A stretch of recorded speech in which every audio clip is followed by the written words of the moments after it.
Hello, and welcome to the Fiber Circus. This is episode 37, and it is June 25th. Almost 68 days since I last podcasted. Wasn't quite a planned on delay, but, stuff happens, unfortunately. So, I'm your host, Elizabeth, and I'm coming to you from southern Indiana, where I have a hand-dyeing and fiber farm business where we raise alpacas, llamas, and Teeswater sheep. So, there may be some knitting. Unfortunately, for 68 days of not podcasting, there isn't a lot of knitting. Mainly because there's been a lot of other stuff going on. The pandemic's kind of gotten me down a little bit. And then the horrible racism that's happening in the world right now is just mind-boggling to me that kind of stuff still exists in this day and age. I definitely think that Black Lives Matter, and I hope that something can come of this that's a positive change in the world, because right now the world's just kind of a cruddy place, unfortunately. So I've been just kind of out of it and haven't really been podcasting much or really feeling like doing much of anything, to be honest. And we have a bit of a new addition to the farm, and she's taking up a lot of time. So this episode's not going to be a normal episode. I have a tiny, tiny bit of knitting, a bunch of cancellations of events that have happening, because that's what's happening these days. And then basically a whole lot of animal things and some travel stuff. So sit back, relax. If you knit, feel free to knit along and or craft along. So I've been working on one thing. That's it. I did finish half of one thing at least. So what I'm working on is something that hasn't required as much mind power as some other projects, so I really appreciate it. And it is the Wifty top by Frenchie, who is also Francois Denoy, who's the fiber muse. And this is the Wifty top. And there is Frenchie's name, just in case I didn't quite pronounce it correctly. So, this is knit modularly. It's knit in pieces, put it that way. So, I did half of it. So, this is half of the shirt, or the sweater. I would have been right about here the last time when I podcasted. So this is my Superwash sock base in disco lights, and it's a bunch of neon flecks, as you can tell. So this basically is a giant square, and you then connect it at the top at the shoulders, and then you also do some trim, I think, on the bottom. So I've got half the outfit done, and I have cast on for the second half, and here's where I'm at right now with that. And it's pretty simple. I mean, it's sections of stockinette and then reverse stockinette.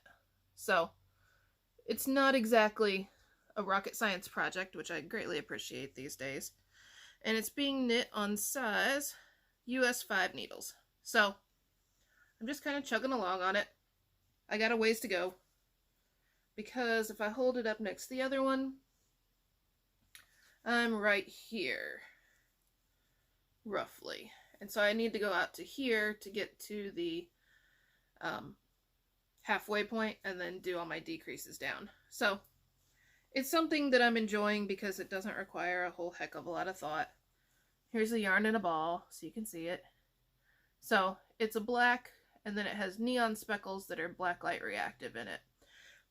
I do have some in the shop currently on my BFL sparkle base, and I think on my alpaca sock base, which is an alpaca superwash merino nylon fingering weight. So I haven't really done a ton of dyeing either. The dyeing that I have been doing I can't talk about because it's a secret project, but I'll be shipping out 175 skeins and about 22 pounds of fiber this week.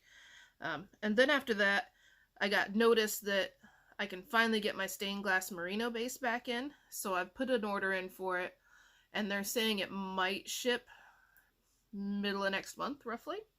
So hopefully by August at the latest, I'll have some stained glass merino back in stock, which will be wonderful. And then I'll get to dyeing that as soon as that comes in. So in 68 days, this is all the knitting that I've done. I haven't done any spinning.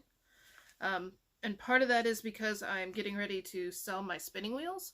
I have a Spinolution Firefly and a Spinolution Worker Bee, and I am changing and not going to be having a Spinolution dealership anymore.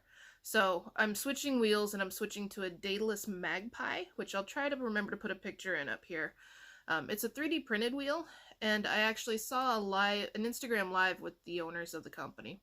And I really liked what they stood for, and I really liked the thought process behind their wheels. And I've had a few issues here and there personally with Spinolution. The wheels that I'm selling, guaranteed to work great. I mean, they work great for me. I just have some differing opinions with them. So we're going to be parting ways. So if you're interested in a Firefly or in a worker bee, get a hold of me. They're used, but they're in great shape, and I'll give you a good deal on them. So since we last talked, so it would have been mid-April, and it was just after the Fiber event had canceled, and then the Hoosier Hills Fiber Festival, the beginning of June, canceled. And since then, the AOA Fiber extravaganza that I was teaching and vending at has canceled. That was in July in Tennessee. And SSK, the Knit Girls Retreat, the week after in July, has also been canceled. So, for events, I'm now down to September 19th and 20th, the Wool Gathering in Yellow Springs, Ohio, and October 23rd and 25th, which is SAFF, which is in Asheville, North Carolina. So currently both those events are scheduled to still happen. I don't know how I feel about that, to be honest. Rhinebeck the week before SAFF is already canceled. And I have asthma, and I'm a big proponent of wearing a mask when I'm out in public. Because it protects not only me, but everybody else out around me, just in case. And I honestly don't know how comfortable I feel vending at something at this point. I mean, stuff's going to have to get back to normal at some point. I agree with that. But bringing together a lot of high-risk individuals, because at fiber festivals there's usually a lot of older population or people that maybe have some disabilities coming together from a lot of different states, touching a lot of different stuff. If they made masks mandatory, I would feel better at these events. But I don't know how I feel at the moment. And it would just be so much easier if they would cancel, because that will take the decision out of my hands. So, we'll see what's going to happen. Right now, I've got 2 events, September and October. We'll see. So, that's basically all my crafting, all my news. I've got some fleeces to put up in the shop at some point soon.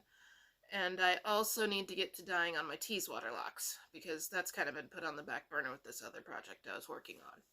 So, since last we podcasted, this is going to start the what has happened at the Fiber Circus in the last 2 months events thing.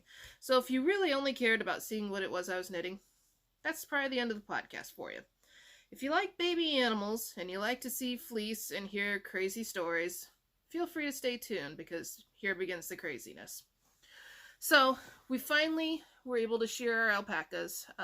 The very first weekend in May we did our shearing, and we did all the girls and the 2 little boys. We left the 2 big boys, Rocky and Fire, because I did all the other ones in one day, and I hit a wall, and I only had the 2 llamas and the 2 big boys to go, and I said, you know what, I'm done. I can't continue to go on, because it was just me and my husband. So we were picking up every animal, putting them down on the mat. I was shearing and collecting the fleece, and then also doing toes and trimming teeth if needed. And I mean, it's not like I did a ton of animals. I did, how many do I have? 4, 5, 6, 7, 8, 9. I think I did 10 or 11. I mean, it's not like that's a lot of animals to shear in a day, but I just hit a wall and I was done. So we didn't do the 2 boys until around the end of May at that point, because then I started traveling and doing some other stuff. And we had fans, so they were comfortable. But we did the girls, and when we sheared the girls, we then discovered that we had a pregnancy that we hadn't planned on really having. This past winter, we have an older girl named Absence of Light. She's a black female, and she's going on 11 this year. We had bred her last spring when she was 10, and she was in great body condition, looked good. You know, she'd never had a baby in her life, so this was a first time attempting with her. And we thought that it had taken, but we weren't 100% sure.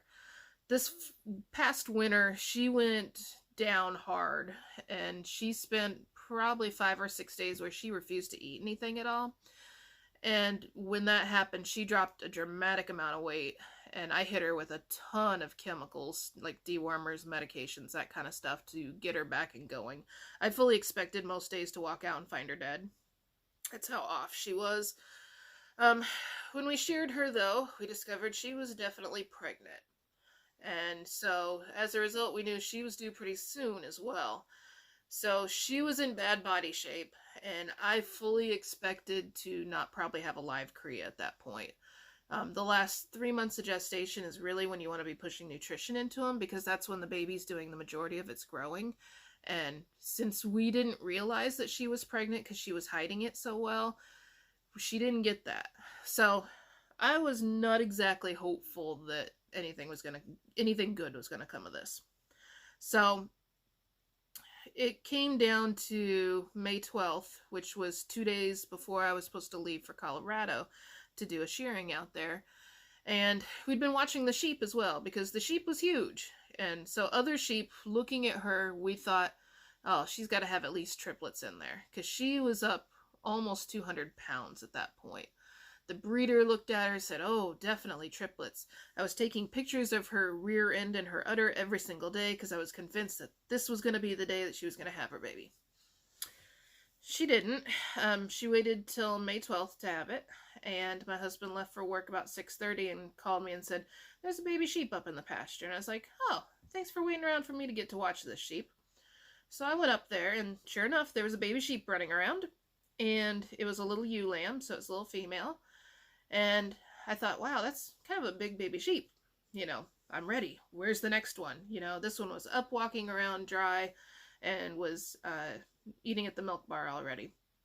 So I sat there, and, you know, about every half an hour or so, I'd go out and check on her and say, all right, anytime now you want to give me a second and third baby sheep here, it'd be nice. Turns out there was only one in there. And there was only one because she was 18 pounds at birth. A typical Teeswater is only 10 to 13 pounds roughly, so 18 pounds is pretty darn big. I'm glad it was a female, because then I didn't have to worry about whether or not we had to do anything with some man bits, and whether it would remain a ram or a wether. But that's a big baby. So we've learned a few things through having lambs. Number one, they're very self-sufficient. The baby was up, it was dry, mom was feeding it. We didn't really have to do anything, except because it was the only baby and mom had so much milk and it was so rich, we had issues with the baby having a lot of very rich milky poo. And so it was very sticky, and we were having to clean its tail multiple times a day. So we've learned the lesson that next time we're going to grease its tail in Vaseline, so that way the poop slides off, because that was kind of gross. So it was during one of the checks with the sheep, when I was still gazing in adoration at this cute little baby lamb that had popped out, that I noticed Absence of Light was standing at the poop pile and not really doing anything. And I watched her for a little bit, and then she went and laid down in front of the hay feeder, which isn't normal for her. And then she stood up and started grunting and groaning, and I'm like, oh my lord, she's in labor too. So I pulled her into a small pen where I had set it up for the sheep, but the sheep obviously was not aware of my plans for this birthing pen idea. And pulled her in there, and she was definitely in labor. Within 10 minutes, we had stuff starting to come out. And at that point, she was making the most ungodly noises I've ever heard an alpaca make. I mean, I've seen alpacas in labor, and they're pretty quiet about it normally. This animal made sounds like it was horribly constipated and trying to get stuff out. She finally got the nose out, and I saw movement in the nose. And normally you actually want to see toes come out first. So I gave her another 10 minutes, which For the most part, they say wait 10 to 15 minutes. If you don't see any progress, then intervene. And so I waited, and she was only getting the nose out, and I was getting concerned at that point. So I went ahead and popped the bubble and went in and found the 2 front feet, and they were just a little ways behind. And so we got the front feet out, and then out comes the baby. And it is tiny. Very, very tiny. But it was alive. So that's half the battle right there. Come to find out, the cria, which is a female, was 7.5 pounds. So normally, alpacas, you're looking more 12 to 16, up sometimes close to 20, depending upon how big the animal is. But this cria was 7.5 pounds, and it was full term. She couldn't stand, because she was teeny tiny. Mom, on the other hand, turned into a raving lunatic. She had no milk at all. I mean, there was nothing up there to milk. Alpacas are also not easy to milk because their milking apparatus is only like, we're talking like fingertip length here. So it's not an easy job to try to milk an alpaca, but this girl had nothing to milk. So luckily we had frozen colostrum on hand, and I actually tube fed the baby and got her to take a bottle for the first 24 hours. During that 24 hours, the mom decided she didn't like me messing with the baby. When I went to go weigh her, the mom started screaming at the luggage scale in my hand and then hit the luggage scale. So that was awesome. And I'm thinking, great, she's psychotic. Then when I started trying to help the baby along with nursing and that kind of stuff, I was bent over the baby on the ground with a bottle coming from the top. And the mom started screaming at me and then started spitting at me and then bit the top of my head a few times. And that's an issue because it's kind of hard to help a female that's acting like a psychotic animal. We waited a good 48 hours. So I left for Colorado Friday. So she was born, I think, on a Wednesday. Thursday, we re-weighed her. She lost some weight. And she was attempting to nurse from mom, but she wasn't getting the nutrition that she needed. And the problem then became, what are we going to do about this? The baby could take a bottle. Mom had no milk. Mom was a jerk, so she was not very easy to try to handle and milk.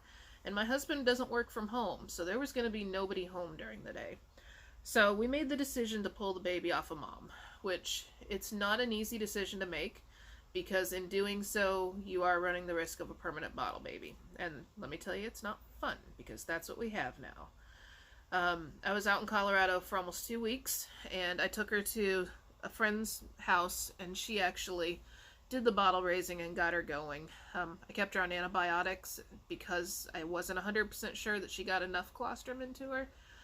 And, you know, I was up front with the woman that did the bottle raising, and I said, you know, she may not make it. 7.5 pounds is teeny tiny for an alpaca, especially when you compare it to the 18-pound baby lamb that we had the same day that was very self-sufficient. I had to spend close to an hour blow drying and warming this cria up to even get it up and functional to where it could drink milk. So it was quite the contrast between species during that day. So the woman bottle raised her, and she bottle raised her in her house with, I think she has 6 kids and a potbelly pig and some dogs. Picked up the cria, she came back.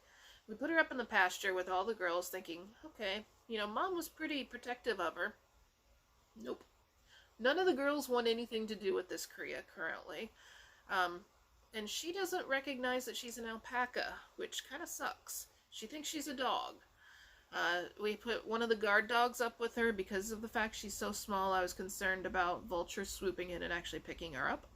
So we put one of the dogs up there, and she lays with the dog. She poops where the dog poops instead of where the alpacas poop. And she doesn't have enough sense to put 2 and 2 together to go in the shelter when it rains. So this is an interesting experience because we've never had a full-time bottle baby.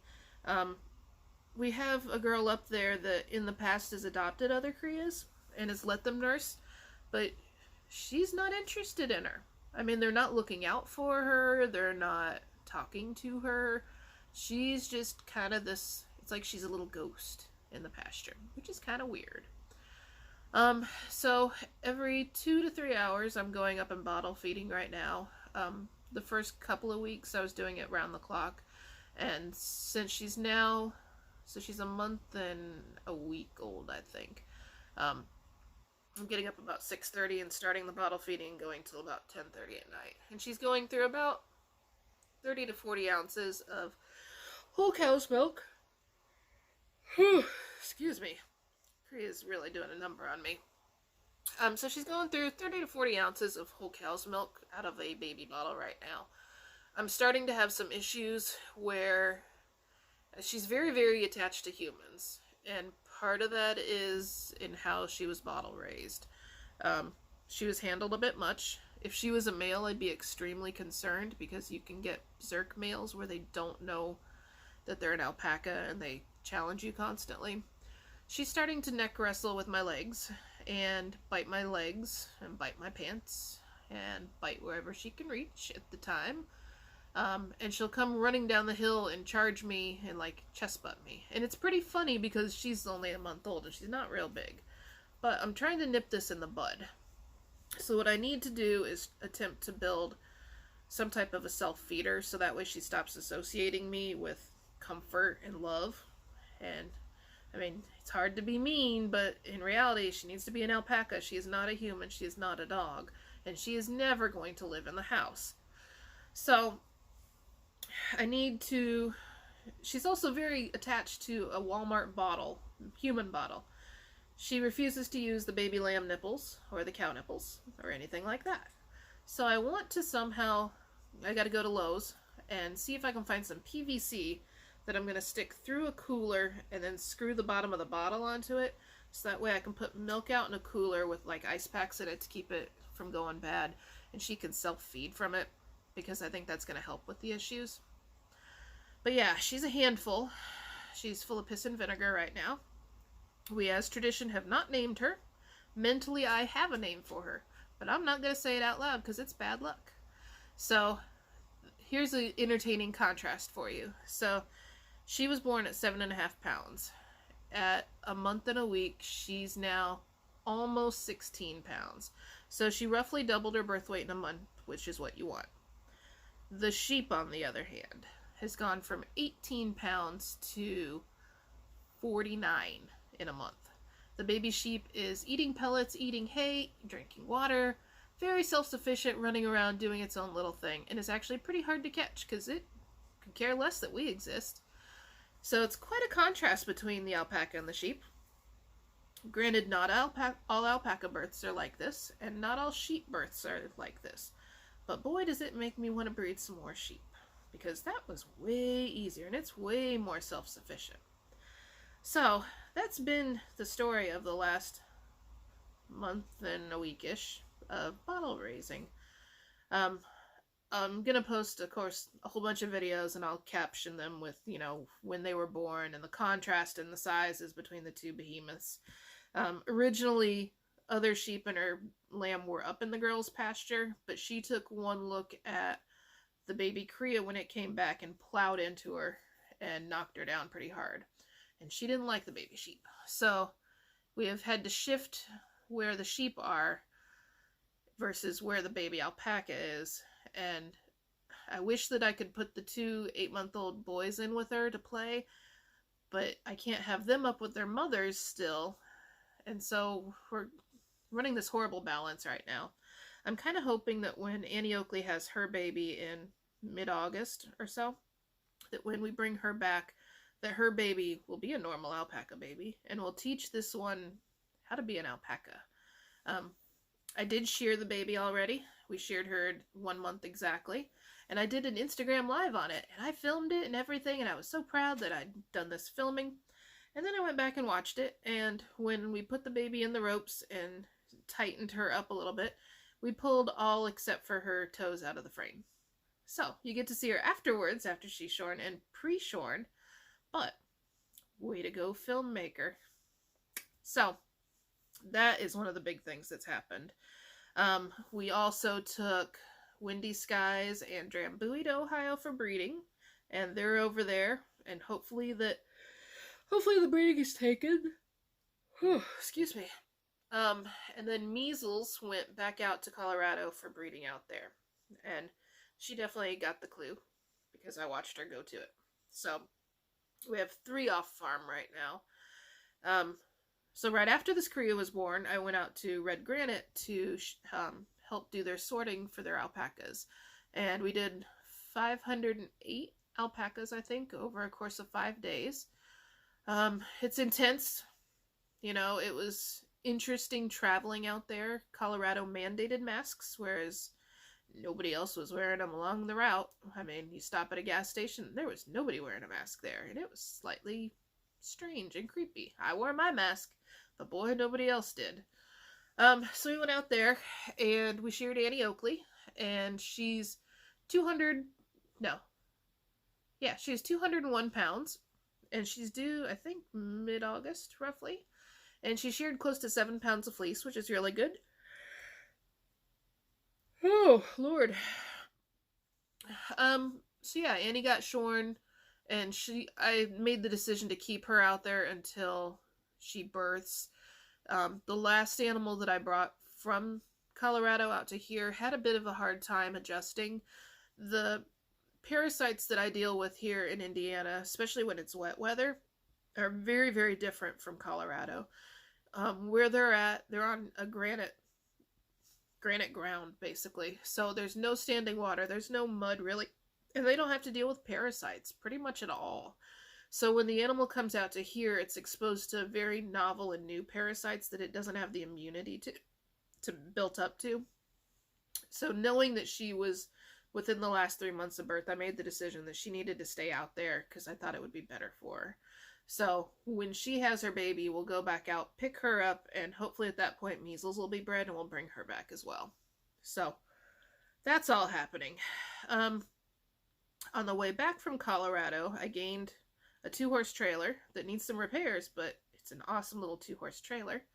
And in towing it, it has some hinges that were broken, so I was slightly worried in hauling it. I thought that the doors would stay on, but I wasn't 100% sure.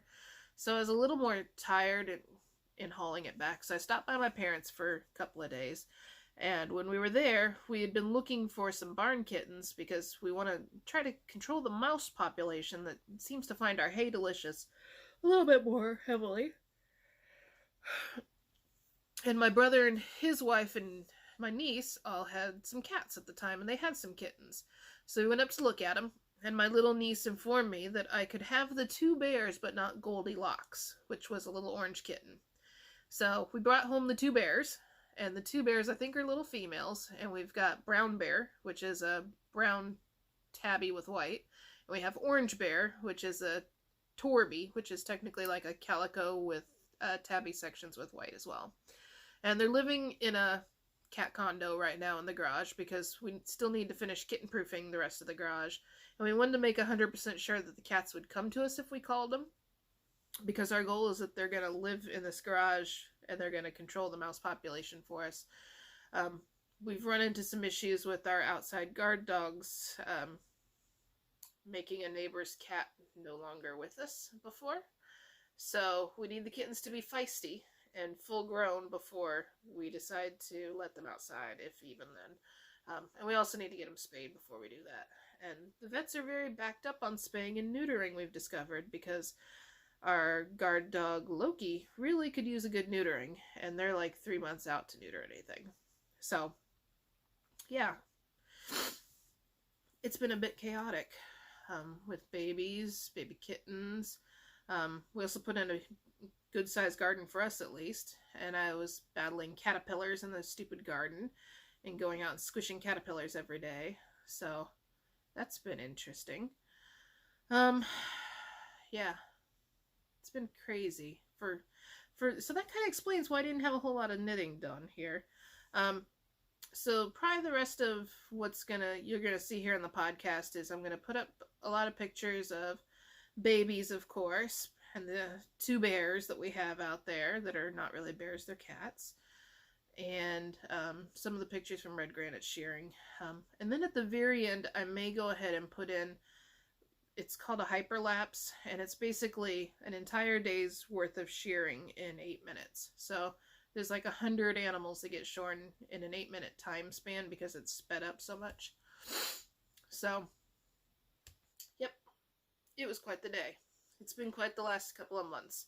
And we have probably another 4 to 5 months worth of bottle feeding to look forward to with this baby.